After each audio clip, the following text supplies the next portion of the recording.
You know those kids in school who always had a side hustle. The ones selling candy, flipping sneakers, or finding ways to make pocket money?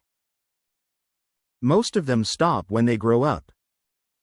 But one kid, he never did. That kid was Daymond John, the founder of FUBU and one of the most respected investors on Shark Tank. But long before the fame, before the TV shows, before the suits, Daymond was just a hustler from Queens, New York. His mom raised him alone. They didn't have much, the kind of, just enough to get by, life. And Daymond figured early on, if he wanted something better, he'd have to build it himself. In high school, he started selling pencils to classmates, simple, but it worked. Then he moved on to hats. He noticed hip-hop culture was exploding in the 90s, but none of the fashion brands actually represented that lifestyle. So one day, Daymond decides, if no one's making it, I will. He grabs a sewing machine from his mom, cuts up some old fabric, and starts making his own hats right there in his house. He sells them on the street corner in Queens, 2 for $10. That first day, he made $800. He knew right then, this was bigger than a hobby. So he and his friends came up with a name, FUBU. It stood for us, by us. A brand made by the culture, for the culture. They started sewing shirts, jackets, and jerseys, anything they could. But they didn't have money for marketing. So they got creative. Daymond noticed LL Cool J, a fellow Queens native, was rising in the rap world. He managed to get LL to wear FUBU gear in a few music videos. Suddenly, people started asking, what brand is that? The hype built fast. Soon, FUBU was everywhere, not because of big ad campaigns, but because it felt real. It represented the people wearing it.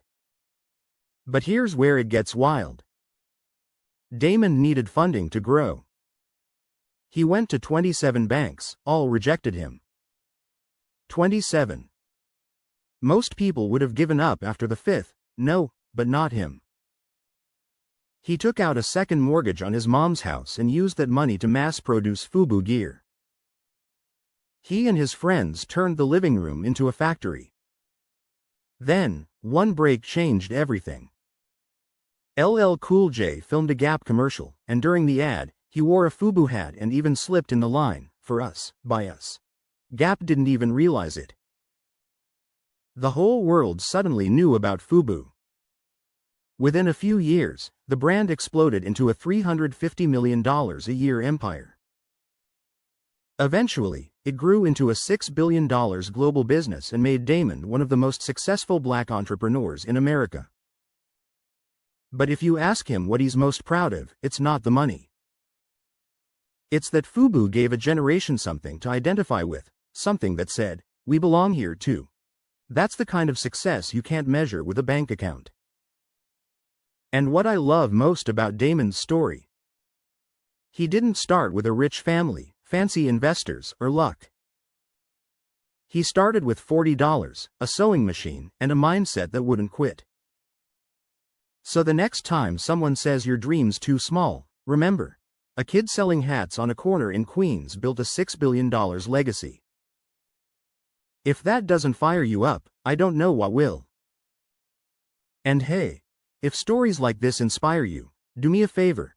Hit subscribe right now so you don't miss the next real-life success story. And while you're at it, drop a like and comment your dream business. Let's see how many future millionaires we've got in here.